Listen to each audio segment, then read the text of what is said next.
वो जिसके होठों में गंगा और हाथों में तिरंगा है।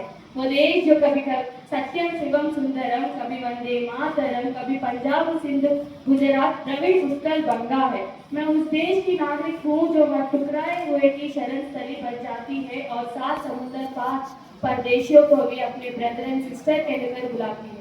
यही प्रेम की पूज्य भूमि भारतवर्ष कहलाती है। नमस्कार आदरणीय गुरुजन और मेरे प्यारे दोस्तों, आज मैं यहाँ सस्टेनेबिलिटी और मेंटल हेल्थ पे अपने विचार व्यक्तित करने के लिए यहाँ इस मंच पे खड़ी हूँ।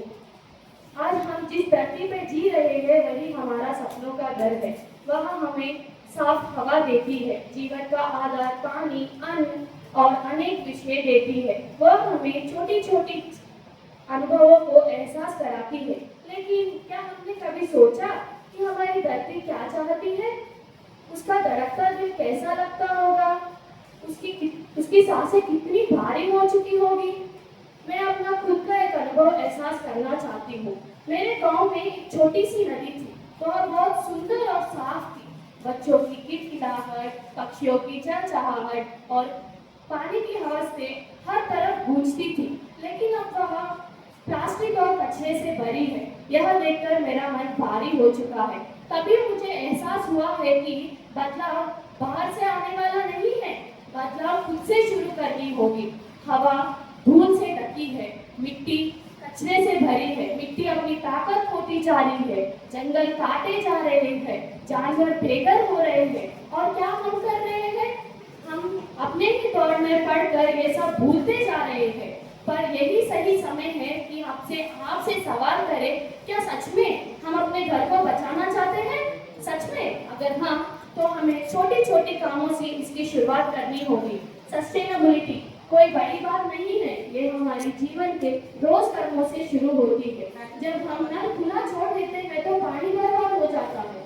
जब हम अनावश्यक बिजली चलाते हैं तो हवा गर्म हो जाता है। जब हम पेड़ काटते हैं तो पक्षियों की आवाज कम हो जाती है। लेकिन यकीन मानिए, समाधान हमारे ही हाथों में है। एक छोटा सा कदम बड़ा बदलाव ला सकता है।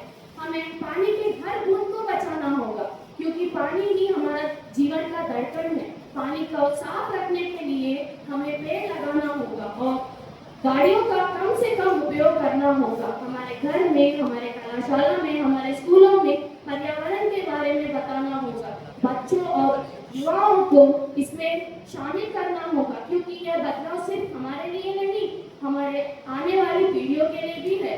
हर त्योहार को पर्यावरण अनुकूलन बनाना होगा, बिना कचरा के, बिना प्रदूषण के।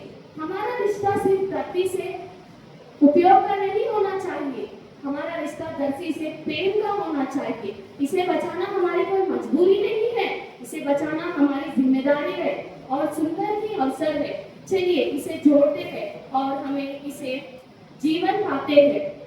चलिए हम सब आज संकल्प लेते हैं कि हम अपने सोच बदलेंगे, अपने विचार बदलेंगे, अपने आदतें बदलेंगे। हमारे छोटे छोटे कामों से, हमारे घर से लेकर पूरे विश्व को बदलेंगे। मैं अपनी भाषण एक छोटी सी शायरी से संपन्न करना चाहूंगी।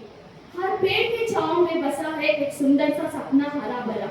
हर पेड़ की छांव में बसा है सपना सुंदर हरा भरा। हर बूंद में बसा है प्यारा सफर, हर बूंद में बसा है प्यारा सफर। आइए इसे सजाए, आइए मुस्कानों से इसे संभाले, मिलकर बनाए हमारे धरती को फिर से बसाए। आइए आगे बढ़िए, हमारे धरती को गले लगाइए, फिर इसे मुस्कुराना सिखाइए। धन्यवाद।